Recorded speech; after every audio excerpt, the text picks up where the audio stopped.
representing? Go ahead. Dan Green, Grene. I represent Henry Amagable. All right, you know a lot of the charges in this case. What do you make of them being represented, Mr.? Well, to echo some of the other comments that have been made, this is obviously a developing case. It's still developing. There are thousands upon thousands of documents that still have to be reviewed. As you all know, the arraignment's the first step. And so we came to court today. As far as Mr. Amagable is concerned, he entered his not guilty plea, and he means that he's not guilty. And so I think it might take some time, but we're going to see this whole thing play out, and that's the way it's supposed to. It's supposed to play out in a court of law. What's been your stance all along on this? I know you reported earlier saying that he was going at the direction of others here. Talk about that for a second. Well, let me say this. Mr. Amagable is definitely situated differently than some of the other co-defendants, or than all of the other co-defendants. Mr. Amagable is not a politician. He's not an elected official. He's not someone who works for any school board or any school district. If you want to characterize Mr. Amagable, he's a man who's working for his pay. He is a person who is a hardworking individual.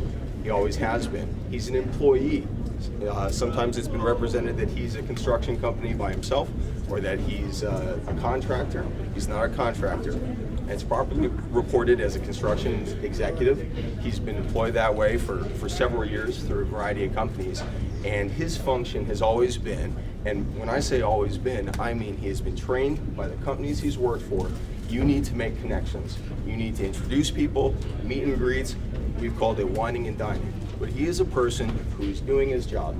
This were the private sector, I'm sure nobody would be shocked. Whining and dining happens all the time. Does Mr. Amagable have a duty to report any expenses like politicians do? No, he does not. Does he have a duty to his employer to turn over to them all of his expenses and all of his expenditures on behalf of the company? Yes, he does, and he did.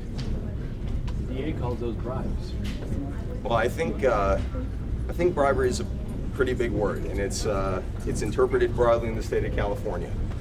Let me say this, what robbery requires under any law is a corrupt intent. And I think we're going to see throughout this process, Mr. Amagable had absolutely no corrupt intent.